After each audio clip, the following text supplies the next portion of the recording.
Today, I'm honored to introduce a very special guest to this episode of the Future Humans 3.0 vodcast show, the incredible and legendary Mike Pell. Mike has the coolest job in the world, being an Envisioneer at the Microsoft Garage.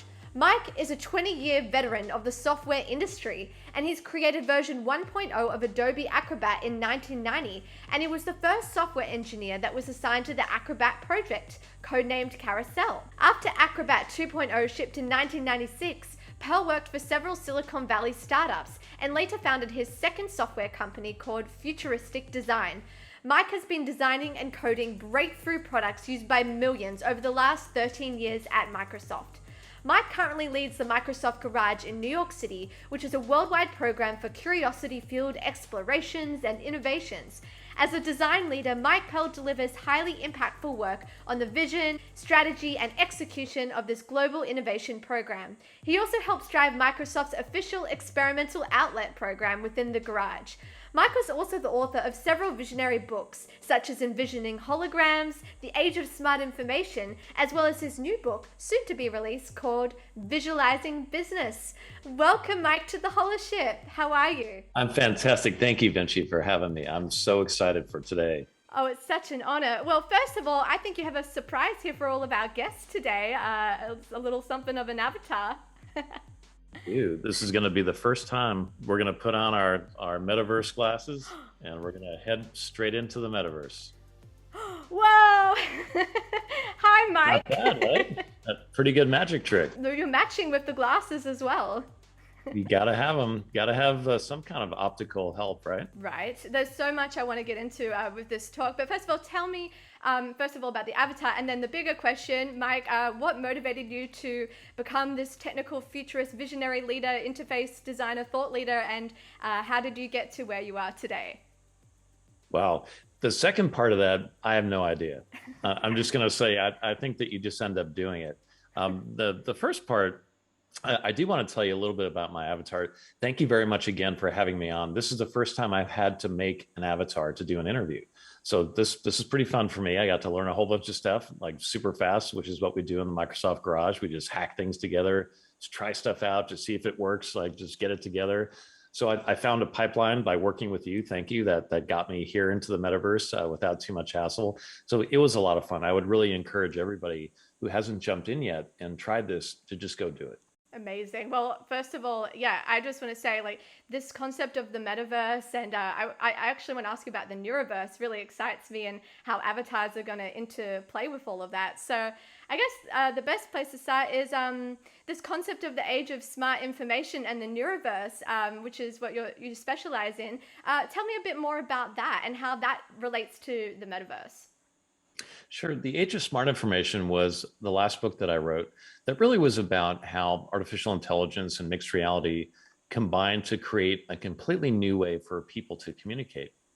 Whether it's, you and I talking together about certain concepts or business models, or the way that making music and video, or just sort of using it to appreciate books and videos and things that we've always had around us. So smart information is really a very simple idea that information that was formerly static will have some degree of intelligence, pseudo-intelligence that's within it. So it can actually help tell its own story. And it's very fun to think about how that will play out for everything from, this conversation we're having now, to a tweet, to a video, to a movie.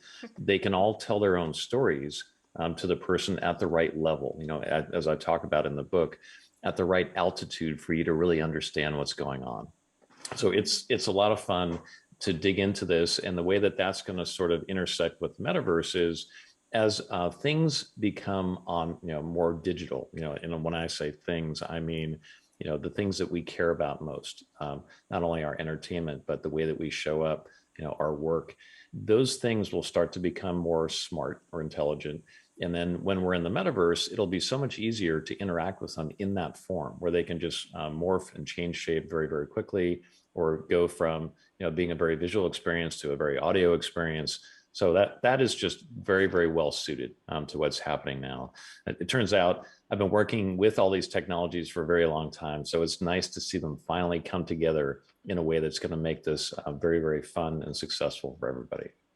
Yes. Oh, that's really inspiring because I'm sure you've seen this trajectory over the years with the industry, but I feel like this time, hopefully, it's going to stick, this concept and turning and manifesting into a reality. And what really excites me about what you said was like, smart information and like changing things from passive to active and this sense of movement and motion and how this also interrelates with artificial intelligence agents and how it be like a product of like your environment, your context, and adapt based on different people and emotions. So Mike, let's fast forward because you're from the future to the year 2030. So paint me a picture. It's the year 2030. It's the age, of smart information, smart city, smart data. What would the day in a life look like for someone that's, a creative? Wow. So for someone like you who's already there, maybe not so different because I have to say you're probably as close as I can tell living in the future right now. I always joke, I am from the future. I have a really clear vision of how things unfold, and so that's been fun, for me to see. But fast forwarding, I think that a lot of the things that we do now will be relatively the same, but they will be a lot more to the things that we are very familiar with. So whether it's interacting with a person, going to a new place, enjoying a sporting event, all those things will be digitally enhanced. Like I think there will be a pretty dramatic shift in live events. We all like I love music. You love going to live shows, of course, creating music, being a DJ. There's going to be a shift very, very soon to where people will start to enjoy these types of live sporting events or music or other types of entertainment in a completely new way. And that will sort of chart us onto a different trajectory to where many artists, like you asked about creatives, a day in the life of a creative specifically, I think you'll have a lot more backstory, a lot more about your process and how you do things that are being exposed to the public, to people in general, because people, love to get behind the scenes and see what's happening. With the ability to digitally augment these things that we're working on all the time, we're going to have like just an explosion of sort of behind the scenes and what's happening in different areas. And they will be not just like looking at something on your phone. I do believe certainly by 2030, whatever you want to call them, the eyeglasses, the something glasses will be mainstream, right? It will be very, very commonplace for people to be able to see holograms and augmented digital artifacts in the real world, or I should maybe even say it differently. The blending of the physical world and the digital world will be so completely intertwined as to almost not be able to be turned off. And so I love when you talk to Kathy Hackle and Amy Peck and started talking about, this immersion of, like cyborgs and, people being so enmeshed already with the digital world, that will just accelerate greatly, certainly by then, to the point where I don't know that we'll ever be able to separate them.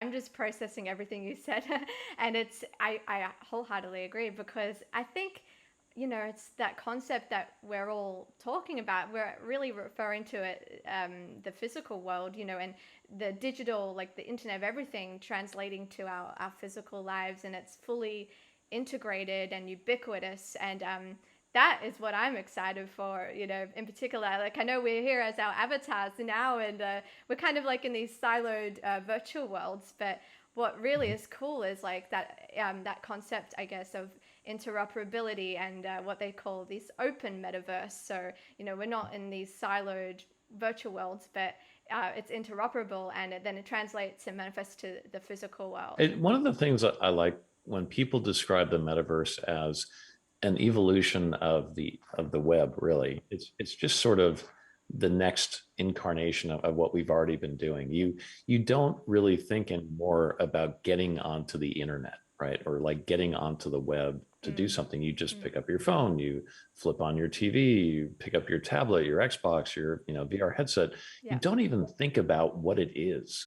This thing that we're calling the metaverse is really just going to happen exactly like that. You won't even eventually think about it. It'll just be so easy to pop in and out of. It'll be integrated into our daily lives, whether it's work or entertainment or fun. And it just like, it won't be a thing. It'll just be the way it is. Yeah, and it's interesting when we're talking about like artificial intelligence and meshing with machines. It got me thinking about something you were talking about. I saw in a video recently about the Neuroverse, like Mhm. the substrate layer. Would you care to elaborate on how this all interconnects? Yeah. So I was asked to do a talk at a neuro conference Hmm. not too long ago. And so my thoughts were really we have all of this sensor data about the brain now. We're starting to understand a little bit more. The brain's been mapped a little bit more.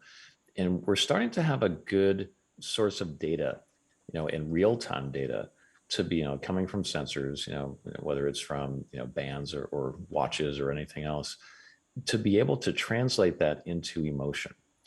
So the premise of my talk about this neuroverse as being sort of a foundational horizontal substrate, this thing that sort of underlies the whole metaverse and feeds things about your feelings and emotion into your not only your avatar but into interactions. I mean, it could be used for meetings. It could be used for environments, for rooms, for places. Mm. So people's emotion, like when you're in a let's say a sporting event like a soccer stadium, right, or a football stadium, being in that crowd is electric, right? As humans, we just, or being in a concert, it's just absolutely electric. And being able to infuse that energy into live events in the metaverse, or even into a conversation like you and I are having right now, but you being able to see more about my emotion, not just my facial expression, not just the way that my eyebrows may move, or the way that I may sort of like tilt my head because I don't understand something. It's about seeing emotion in a new way, visualizing, your emotion through this neuroverse, right? It's through this, set of inputs, and data feeds that Mm. allow us to inject life and energy into what is, albeit a bit cold, um, you know, Hmm. place that we've created so far. Wow. It's like humanizing data for sure. Mm-hmm. That's Mm-hmm. incredible. And so, do you believe that this ability will um, empower humans from an EQ standpoint? Because if you're able to visualize other people's thoughts and emotions, do you think that would generally raise the overall emotional quotient of humanity in general? Well, you would think so. But there's a lot of people, when I did this talk, there were reactions from both sides. One Mm-hmm. was, how dare you try to Mm. take something so precious, right, Yeah. to humanity and trivialize it by trying to visualize it. And I was thinking to myself, well, isn't that what emojis do right now? Like we've already done that. So I think we're like past that part. But I do think it's going to add something. So like just right now, we'll just like take an example, right? You and I are talking. I'm really excited and happy. You may see if we're using like if this program we're using right now was hooked up to the Neuroverse, you may see that I had like a bit of a light halo, around me because I'm so excited. I'm energetic. I'm like just can't believe I'm doing this right now. You will see my enthusiasm. Mm. Just like if you were really annoyed that we didn't get to do something, I maybe would in a visual way or in an auditory way, which is the other part of the neuroverse. Mm-hmm. It's not just a visual, right? It has to Mm. be sonic too. You would maybe be like sort of giving off a certain sound, like maybe there's like an ambient sound that changes about your mood.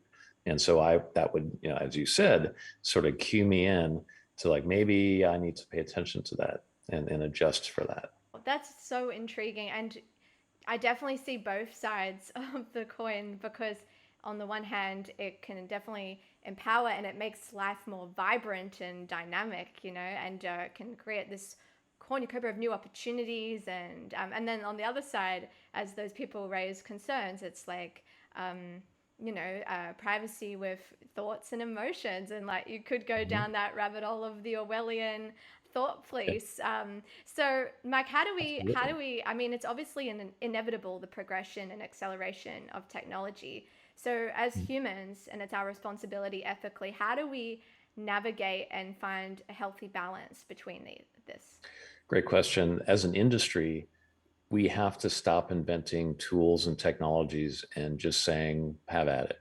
Mm. I don't know what this is going to be used for. Just go make it into whatever you want Mm. because we know better. right? We have decades of experience doing this now. We've made so many mistakes of just releasing technology and sort of raising our hands and saying, oh, it's not my problem. Yeah. As an industry, we can't do that. We have to deal with the morality, and ethics of the things that we create. We know very well what it can be used for, good and bad. And as an industry, I really do believe there are many people who care deeply about this. Microsoft certainly has put a very big effort into doing this kind of, ethics and morality research with AI, and continuously sort of publish what we find about this. But we have to stop just putting tech out and not considering the consequences. And it's a big thing, right? People will say, well, how could I possibly know what this would be used for? Or it's not my fault that it was used for evil.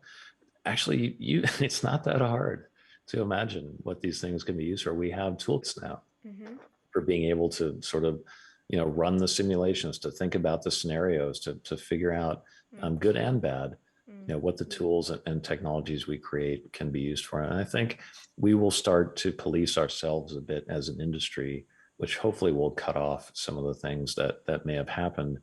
But really, it's sort of up to people. Every individual person needs to be willing, to protect their privacy, to care about these things, to not just throw up their hands and say, well, that looks cool, I'm just going to do it anyway, don't care. We kind of threw away our privacy there for a while when we started to share photos on the internet, right? We just didn't, it was so cool. Like, of course I want to do that. I don't care where it shows up. And now there's, many, many things that have happened because of that. But, I think that enough people care very, very deeply about this issue that we will figure this out and get better at it very soon. It's very interesting you say all that, because I definitely feel like, as part of this current cultural zeitgeist, when people talk about Web3 and we're transitioning from like Web2 and it's pure social media siloed worlds, and it's like where you might relinquish that data and privacy. It's really interesting. So like I definitely am an optimist, like protopian, and I have hope in humanity. And so I think as you said, it's like navigating all of this. And something I'm also cognizant and aware of is like, like cognitive biases with artificial intelligence, filtration bubbles, or even our own self-filtering. So curious to hear your thoughts when it comes to the future, given you're from the future, Mike, and this concept of BCIs and the Neuroverse and smart information, where humans are working day to day with artificial intelligence in all parts of their lives. How do we navigate that? Well, we're already there, as you know, Vinci. Like we absolutely are like, we've passed that point.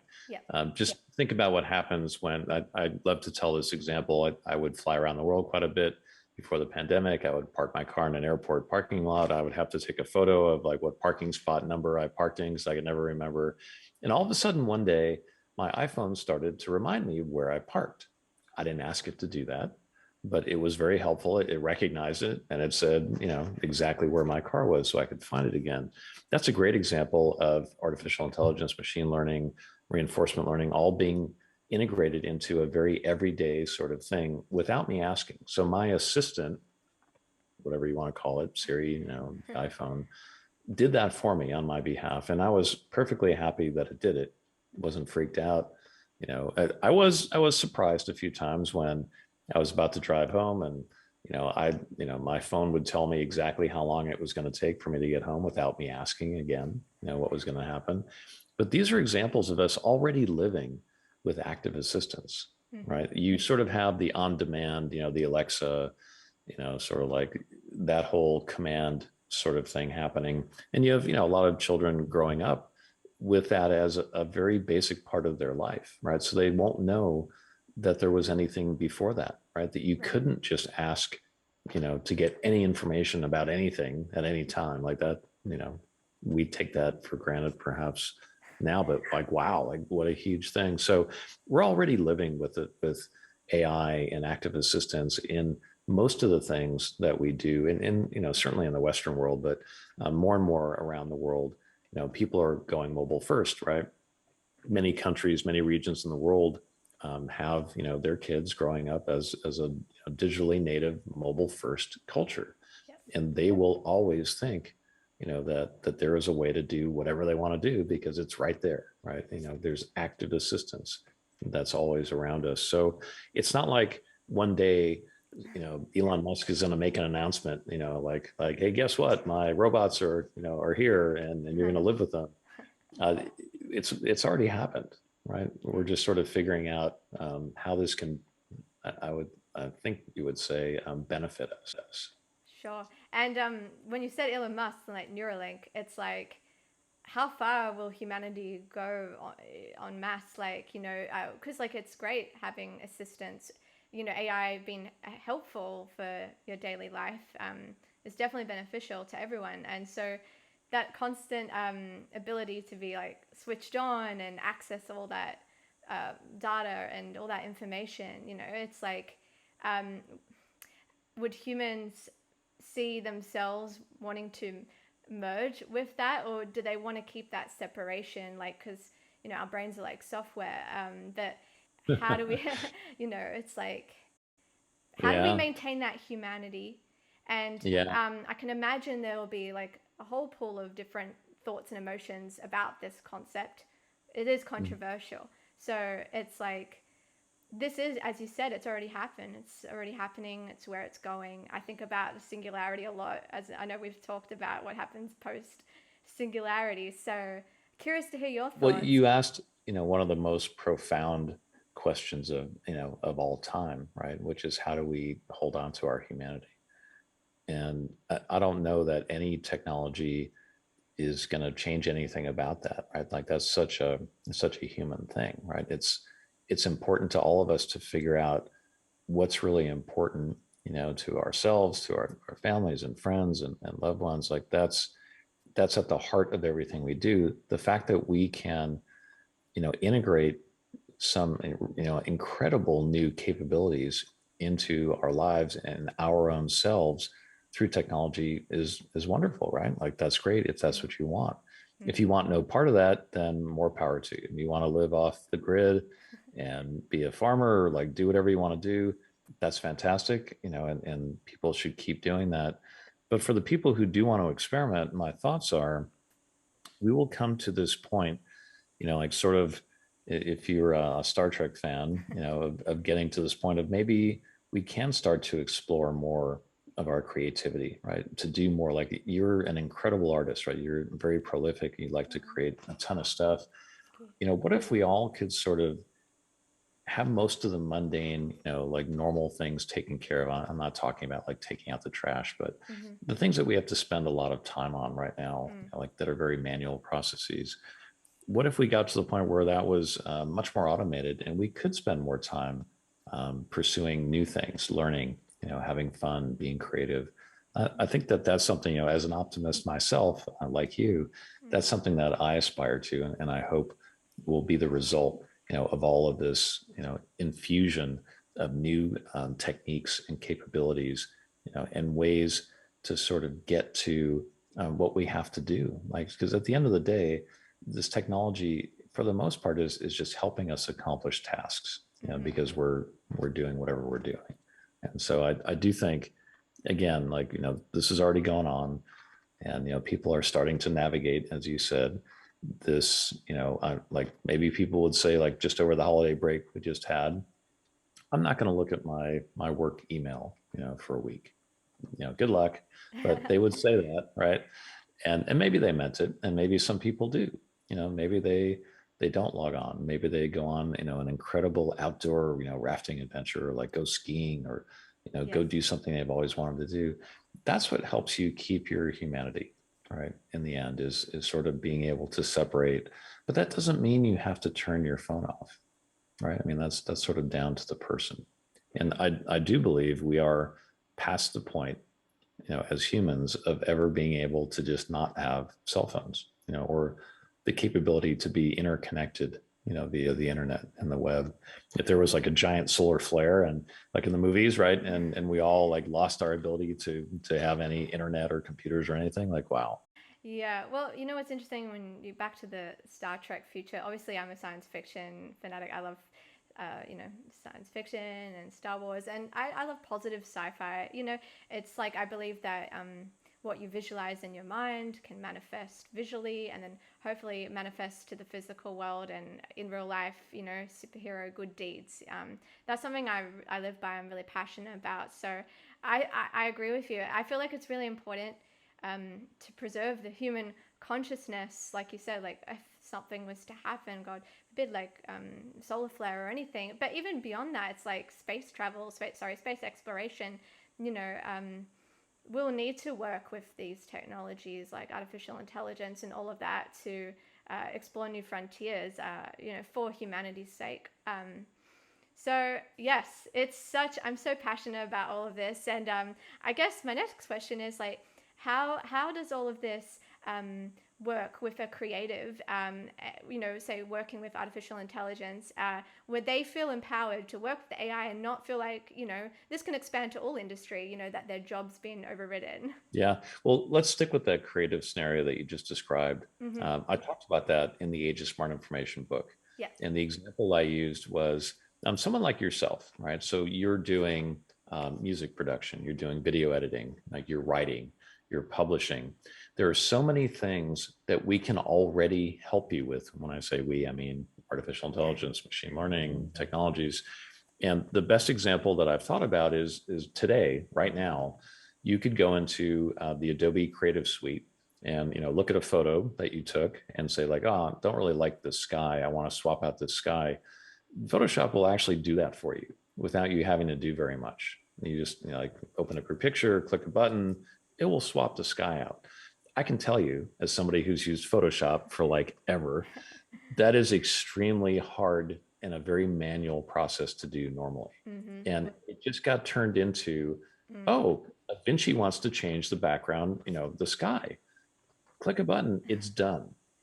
That's the power of assistive artificial intelligence, machine learning in the background. So for Adobe, they call it Sensei. It's their sort of background intelligence that's running within the Creative Suite. It's a fantastic example of how, what I talk about a lot in the book is all this manual stuff we do right now is going to be done for us if we want it to be. That frees us up to do a lot more things. So for example, you may create, let's just say that you write like a short post about something, right? Like your new video is coming out, you like write something really short, drop a link to a video, done. Very, very soon, whatever the thing is that you used to create that little blurb that you wrote will also in the background be able to auto-generate a tweet, an infographic, an image, a short like, sizzle reel, like whatever it is. Those will be auto-generated in the same way that you can do all this stuff in the Creative Suite right now. It'll just happen, so that's what I talk about with smart objects and smart information. There's a whole, I would say, a whole stacked, layer of things that can happen. You go from the metadata, just summary information all the way down to the data and the detail. You get all of it. And, the technology, the tools that we build will be built with that in mind, of doing much more of this manual process that we do now, and sort of freeing you up to not have to do the tweet, the blog post, the video, the Medium article. You can maybe do one of those and have the other parts auto-generated for you. So that's how our tool sets for creatives in particular will be able to do that. Like you may be editing your next video, and the video editing software may make a suggestion about a different camera shot, right? A different angle, maybe changing the lighting, and that's not science fiction, right? That's all stuff that we can do. Yeah, 100%. And even like when I'm producing, like I already am using like Isotope and Neutron, and they have the AI assistant for the EQ and the compression, the mixing, and I always like, see what their recommended settings are, and then I like adjust from there sometimes. And so like, as you said, like already seeing this, even like Microsoft PowerPoint, it's like it already comes up with these designs, when you, anyway. But let's talk about that. So Sure. that's a great example, Vinci. So I use PowerPoint all the time. I use PowerPoint as a prototyping tool. So oftentimes I'm like doing stuff and like, in there working, and the design ideas panel shows up and it shows me a bunch of different, variations of something I'm working on. And as a designer, at first I was like, I don't need that. And it's like, I could do this myself. And then I started to realize it was making some really good suggestions that would save me time. And so, even as a designer, I'm like, fine, I will, like defer to this, like, AI to help me do this thing because it's going to turn out fun and I like it. And so that's a great example. Yeah, for sure. And you know what? You said time, right? Time is the most precious resource. And so that concept of the ubiquity and, multi-mediums, and you could make one piece of smart information and then the AI converts it to different mediums. I mean, that is really cool, like that concept, and like it already is happening, but like imagine on a mass scale, right? Mm-hmm. And if you take that concept and you apply it now to identity and like avatars, something that I'm very passionate about is like like if you're an avatar and you're a music performer or anything, like even as a human, like you got those portals, holograms already, that tech out there, as a human. But as avatars, you like that sense you could be at several places at the same time in these virtual worlds and in the physical worlds, like whether it's a hologram or projections and what's interesting to me is like obviously that will be due to artificial intelligence assisting to make that a reality because you're human and there's only one of me. So Mm-hmm. Yeah. how do you ensure like in the future like the settings of the AI are favorable and also reacting to people in different contexts and it like say it's your image or your likeness, right? So Right. how do you have these systems to monitor it? Yeah, well, you brought up another great example. So let's just take you. So you're performing, right? And you, like you said, there's only one of you, and you're broadcasting to the world. And let's say I'm walking down the street here in Manhattan, and I've only got my like my earbuds in, and I want to listen to what's going on. I'm going to hear the audio part of what you're doing. If I was in front of my Xbox and I could like tune into some like super cool metaverse version of that, I'll get the full, audio visual experience with like, immersive technologies. If I'm on an iPad, like maybe I'm in a library, like I'm in an iPad, like I can't turn up the sound, like I have to just do it. Maybe I'm going to see a completely different version. Or if I'm on the subway and I don't have a great connection, I can get, like let's say 5G, I can get a text version.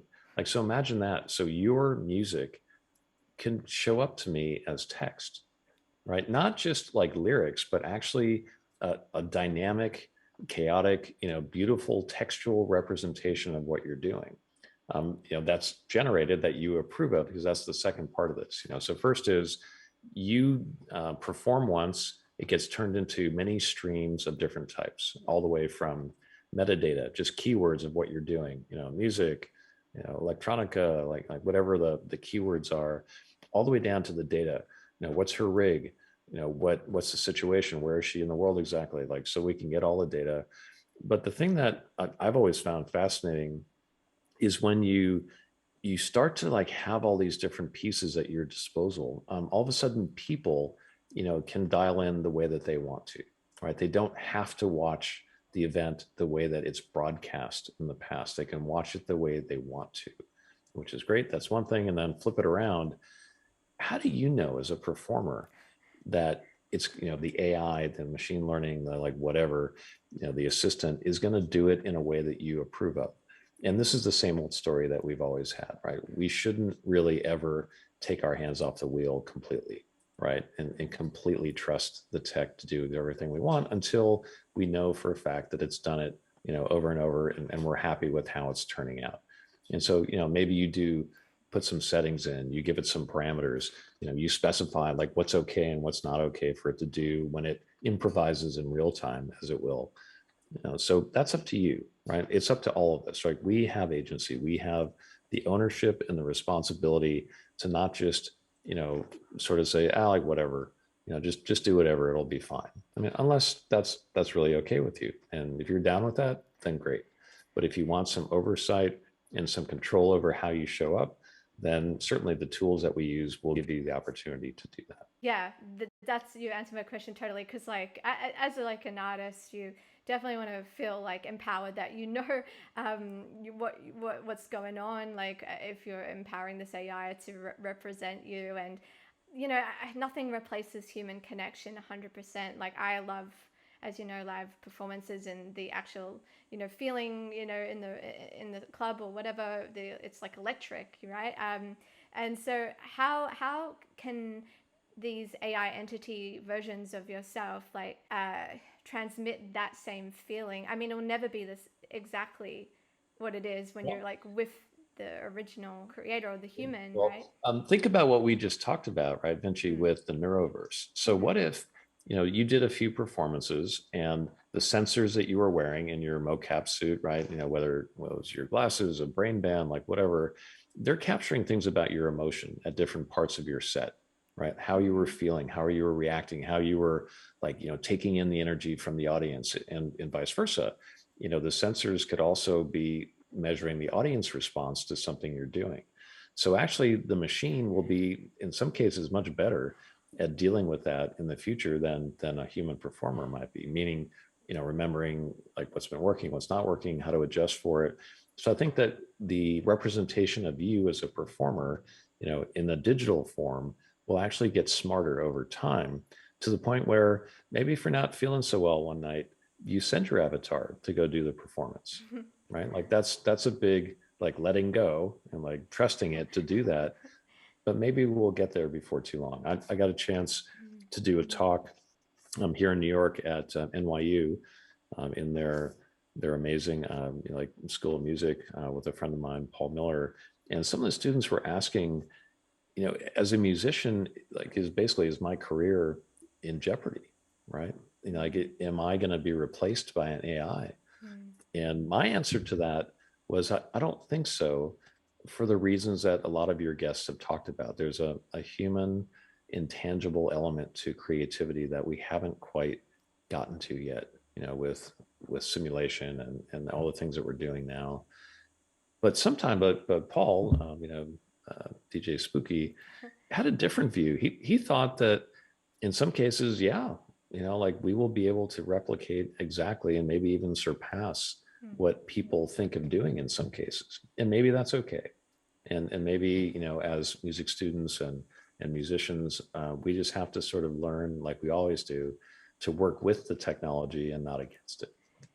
Yep, 100% agree. And it's interesting when you said read a room, because a role of a DJ or even a live performer, like if you're singing live, which is what I do, like you read the crowd and you read the room, and you like, if they, like for example on a DJ set, if they're vibing, you're going to play more of that, and if they're not, you're going to mix out. And so you just like, all these visions just happen in my mind of what you were saying. I've been able to see that. Of course people have to opt in from an ethical point of view to share that sort of information, but that could be a very vibrant, like really fun, and actually this gets me thinking about this concept of Octalysis and gamification, and like how can we make performances and like any sort of like content more interactive with people that are experiencing it. So that could be a form of gamification. Going to be a lot of amazing new things. A friend of mine, Masha Brodskaya, has been experimenting with her musical partner Brian with creating an AI that accompanies her.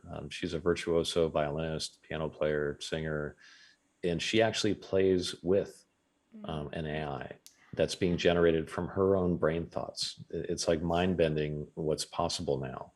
And so just think about that. It's, maybe, you have a band full of AI assistants. Actually, funny you mentioned that, Marika, because I'm writing a novel right now. I'm even thinking about what you were saying about like smart information. Like I remember you referenced like the Hamlet flow immersive and all of that, and like how to make something from static to dynamic and all of that. And so of course there's other characters and 3D avatars and all of that. And I always had in my mind, I mean, like they've done it for a long time, like the gorillas and all that. But the concept of maybe whether I want to make it like the other characters on stage with me, whether they will be artificial intelligent entities, or whether I would have a record label and I'd sign humans. But these are things that I think about. It's really fun. Yeah, it's incredibly fun, as a creative, whether you're a painter or a musician or a writer, or I mean, anything, athletes even. There's so much that we're going to be able to do with things that are happening right now. So It's a very fun thing to be able to work in this space right now. I'm really inspired by the work that you've been doing, just sort of covering the gamut, right? You're writing, you're creating videos, music, sort of pushing, even the thing that you're doing with this show, right, is putting yourself into the technology so you can learn and push it and make it do what you need it to do, not just sort of settling for what it does. Mike, that's so kind of you, and I'm really inspired by you. And I feel like part of like this mission with the show is to honor the thought leaders and the luminaries, in the space and in the technology field, because and bridge that gap, as well for like future generations that, as you said, like they'll live and breathe everything metaverse and neuroverse, and I just think it could be an interesting time capsule, not capsule, but like a moment in time where we're in right now, like where people can see this transition and that's happening. And yeah, I'm really happy that you joined the show and inspired by all your books. And actually, you have a new book coming out, Visualizing Business. Is there any insights that you'd like to share here? This is something that I've known was going to happen because I'm from the future, yes, for at least 20 years. And the thing that I love to tell people is, we all know that business is highly dynamic, ever changing, chaotic, right? Something that almost can't be predicted. It's always in motion, right? Business is always in motion. Yet for decades, and even in some cases centuries, we've represented business or transactions as static slices or static snapshots in time. Yet we know that it's always in motion. And so visualizing business is really sort of showing people how we can create a new visual language to understand business at a completely another level that we've never been able to get to. As I like to say, it'll illuminate business in a way that we've never seen before. You'll be able to see, how transactions happen, communication, supply chains, how money flows, whether it's for a creative industry or a manufacturing industry, doesn't matter. Business models, people being able to see, how a concept really works. And so, we have great tools that we've used for a very long time that have gotten us this far. There's nothing wrong with all of that.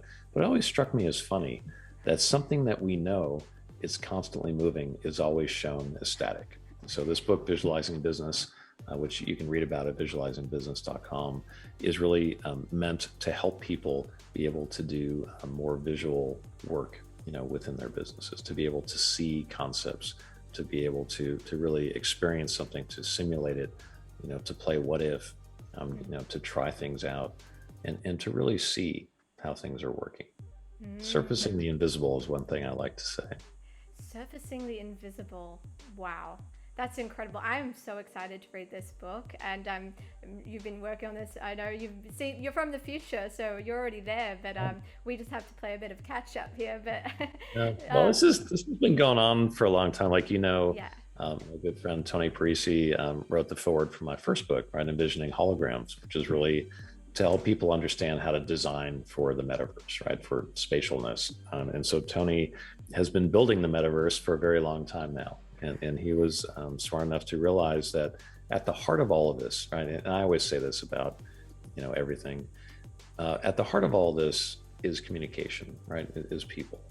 And I like to say, and I'll just sort of leave you with the thought that anything you do is never, ever, ever about technology. It's always about people. I guess I was going to ask you this question. If Mike Pell had an interactive smart fortune cookie that could take many multi-mediums and was smart, for the next 100 years, would that be the quote? It's funny you say that, because there was a fortune cookie that I got, many, many, many years ago when I was living in Silicon Valley. And it said, it's an easy task to make things complex, but a complex task to make them simple. And that's something that has sort of guided me in my career, is we can't simplify complexity, but we can try to clarify things for people. And that's what I try to do. Well, you certainly do. And thank you so much, Mike, for being aboard the Holoship today. It's super inspiring to speak with you. Very fun. Thank you, Vinci. See you soon.